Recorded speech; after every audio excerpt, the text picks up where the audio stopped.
반갑습니다. 심리학당입니다. 행복하시죠? 네, 꼭 행복하셔야 됩니다. 대통령 선거가 얼마 안 남았고 민주주의는 위기에 빠져 있다. 이거에 대해서 여러분들과 이야기를 나누고 있습니다. 두 번째 편이에요. 네, 이 정치의 종교화입니다. 이것은 좌파들이 많이 써요. 그러니까 한 위대한 정치인을 우상화시키죠.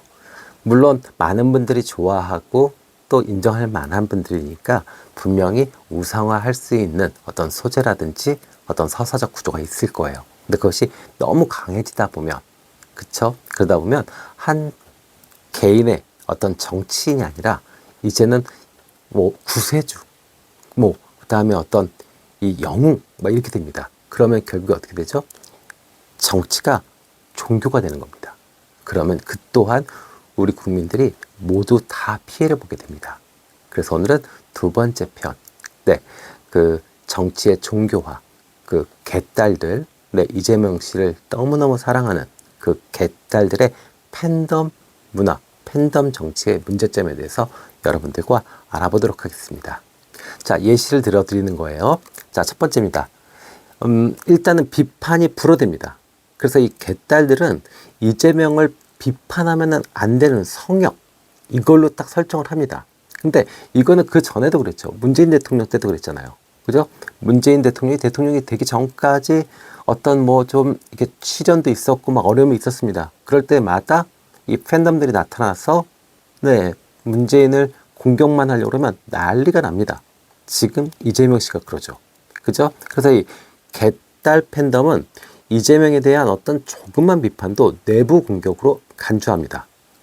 기자든 평론가든 심지어 같은 당원조차도 이재명을 비판하면 그냥 문자 폭탄, 무분별하게 막 날립니다. 그리고 사이버 공격하죠. 인신 털고 좌표 찍고 이러죠. 그죠? 이는 결국 민주주의의 핵심인 정치 지도자에 대한 견제 기능을 무력화시킵니다. 그러면 이것은 사실 우리 국민들이 피해를 보게 되는 거예요. 민주당 안에서도 훨씬 더 좋은 정치인들이 있을 수 있고 훨씬 더 많은 것들을 공부하고 준비하는 분이 계실 수 있는데 그 안에서 내부 세력에서의 어떤 갈등이나 의사조정 과정에서 이재명만 위대하고 이재명만 옳다라고 하면서 그 반대되는 세력들을 다 짓눌러 버리잖아요. 그죠? 그래서 이재명 비판하면 차표 찍고 사이버 테러하고 댓글 공격하고 인신 털고 이거 아주 나쁜 거죠. 자, 두 번째입니다. 이 정치의 종교화, 그리고 이 대표적으로 개딸의 팬덤 정치의 문제점은 이성보다는 감정이 우선시됩니다. 그래서 결국 논리, 이거보다는 충성심을 요구하게 되죠. 논리라는 게 뭐예요? 서로 설득하고 이해하는 과정인데 이거 없습니다. 믿어 안 믿어. 그 종교잖아요. 그죠? 이재명 믿어 안 믿어. 응? 충성심, 이겁니다. 그래서 결국 개딸 팬덤은 정치인의 어떤 도덕성이나 성과 이런 것보다는 이건 의미 없어요. 충성심입니다. 이재명이잖아. 그러니까 믿는 거지. 그래서 뭐 정치적 어떤 토론이라든지 사실 검증, 뭐 논리 파악 이런 거 회피합니다. 그냥 이재명이니까 밀어줘야 돼. 이렇게 되죠. 그러다 보니까 정치적 담론의 장이 아니라, 그죠? 이재명이 있는 곳은 정치적 어떤 논리, 담론의 장이 아니고 이 감정적 충성의 종교 집회처럼 돼버립니다. 그러니까 지금 민주당은 어쩌면 교회처럼 돼버리고 있는 거예요. 아주 거대한 선지자, 거대한 구세주 이재명을 위시로 하야 한 종파가 만들어진 겁니다. 이렇게 변질되어 가고 있죠. 사실 걱정이에요. 우파는 너무 무기력하고 좌파는 이렇게 종교처럼 변해가고 있는 것이. 네, 그래서 이 개딸 팬덤은 이재명을 어떻게 설정하냐면 이재명이 피해자다. 그 말도 안 되는 이 어떤 법원의 공세들, 그 다음에 정말 열심히 살다 보니까 어쩔 수 없이 저지른 것들에 대해서 과도하게 사회적으로 비난을 받는다. 뭐 이런 식의 감정 논리를 대입하게 되고 결국 이것은 팩트보다 뭐든지 다 앞서게 됩니다. 그냥 이재명은 억울한 피해자야. 이재명이 진짜 피해자지. 억울하잖아. 이렇게 됩니다. 그러니까 나머지 것들은 의미가 없어져요. 자, 세 번째입니다. 선악의 이분법이에요. 그래서 그들은 이 팬덤 정치는 우리 편은 선이고 나머지는 무조건 다 악입니다. 이렇게 프레임을 만들어요. 그래서 특히나 이 개딸 팬덤은 이재명에 대한 비판, 정치적 중립을 하는 사람들, 그러니까 비판하는 사람들도 그 다음에 중립적인 태도를 보이는 사람들도 무조건 다 적입니다. 왜? 이재명을 지지하지 않으면 그거는 죄니까요. 그래서 심지어 내부 당원들조차도 어땠어요? 배신자, 수박, 이낙연의 뿌락지 이러고선 낙인 찍고 배척하고 축출했죠. 이런 이분법적 태도는 결국 혐오와 분열을 조장할 수밖에 없습니다. 그리고 민주주의의 어떤 다양성, 그리고 정말 훌륭한 정치인이 자라는 토양 자체를 없애버릴 수 있죠.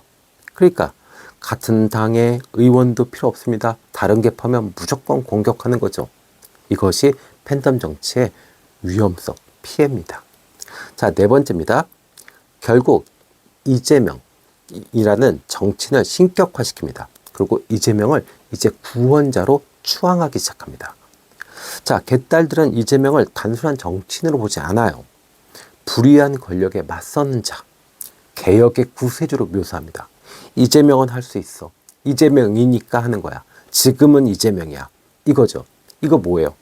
그냥 종교적 메시아적 신앙 구조와 유사합니다. 예수님이 나왔는데 거기에 어떤 논리성이 있나요? 부처님이 말씀하시는데 논리가 있나요? 그냥 선지자고 메시아고 깨달은 자고, 그러니까 우리는 믿고 따르든지 아니면 그게 안 맞으면 안 따르면 되는 거고요. 이거잖아요. 결국 이렇게 됩니다. 그래서 어떤 객관적인 평가가 불가능한 존재로 만들어놔요. 그래서 결국 그들은 어떻게 생각하느냐. 이 나라는 이재명이 아니면 이제 망한다. 이런 종말론적인 서사 구조를 써내려가기 시작합니다. 자, 다섯 번째입니다. 네. 자, 이 정당과 국가보다 팬덤이 더 우선시되는, 그래서 결국 민주주의의 어떤 그 제도적 기반들 있잖아요. 지금까지 행정적 절차라든지 법적 절차라든지 아니면 어떤 통합 뭐 이런 거 있었잖아요. 이거 싹 다 무시됩니다. 민주주의 정당에서는 당연히 다양한 의견이 존재하고, 또 국회 안에서는 각각 서로 다른 의견들이 충돌할 수 있죠. 그리고 결국 공론을 통해서 정책이 만들어지고 타협하는 과정이 민주주의입니다. 그러나 개딸 팬덤은 어떻죠? 정당 그 자체, 민주당 내에서도 내부 질서를 무시하고 이재명만으로만 집결하게 결집하게 만들죠. 그리고 그것은 결국 의회에서도 마찬가지로 우리 당만, 그죠? 민주당만 오라. 그러니까 국힘당 너희들하고는 얘기할 게 못 돼. 그리고 법도 우리 마음대로 만들 거야. 이것이 결국 사실은 그 전에 민주당 같으면 대단히 합리적이고 또 유연했었던 적도 있었어요. 뭐 노무현 전 대통령 때 정도만 돼도 그랬는데 어느 순간 이렇게 많이 변질됐습니다. 그것의 가장 큰 원인은 이렇게 팬덤 정치, 그러니까 그 정치인을 우상화시키고 신앙화시킨 그것의 피해인 것 같습니다. 그러니까 결국 민주당은 이제 팬덤에 포획당했고 당원 당규보다는 집단 감정이 우선시되는 비정상적인 집단이 되어가고 있는 겁니다. 그래서 결국에는 여러 가지 이 룰들이, 그죠? 그 당 안에서의 룰들이 거의 대부분 다 보면 이재명을 위한 룰들, 그리고 이제는 국가의 법마저도 이재명을 위한 법을 만들고 있잖아요. 그렇죠? 이러면 국가, 우리 국민들이 다 피해를 보게 됩니다. 자, 정치인은 평가의 대상이지 숭배의 대상이 아닙니다. 정당은 팬클럽이 아니고 정책 토론의 장이어야 됩니다. 그러니까 나랑 의견이 다른 사람과 끊임없이 토론하고, 그 다음에 나의 의견과 그 사람의 의견이 각각 대치점에 있다 하더라도 어디 중간값 정도에서 서로 타협할 수 있는 그런 것이 돼야 정치가 되는 거죠. 그죠? 그래서 정말 무엇인가를 강렬하게 감정이입을 하고, 그 다음에 무엇인가를 강렬하게 따르고 믿고 싶다면 그것은 종교를 믿으셔야 됩니다. 예, 정치인한테 그러시면 그 피해는 결국 국민 모두가 지게 됩니다. 적당한 견제도 해주고, 그 다음에 싫은 소리도 좀 하고, 그래야 그 정치인도 국민을 위해서 공부하고 겸손하게 하나라도 더 섬세하게 일을 하려고 하지, 추앙하고 떠받들어주고 뭐 문재인 너는 뭐 네 맘대로 해, 뭐 그죠? 이재명은 뭐 다 할 수 있다, 이런 식으로 하시면 나라는 더 위험해집니다. 아셨죠? 네. 자, 어차피 좌쪽이든 우쪽이든 생각하시는 분이 있으실 겁니다. 그러면 지지하시고 그 다음에 찍으시면 됩니다. 근데 제가 걱정하는 것은 민주주의가 위기에 빠질 수 있는 것에 대해서, 특히나 정치인을 이렇게 종교처럼 숭배하는 그 문화에 대해서 여러분들과 함께 이야기를 나눠봤습니다. 지금까지 함께 해주셔서 감사합니다. 심리학당이었습니다.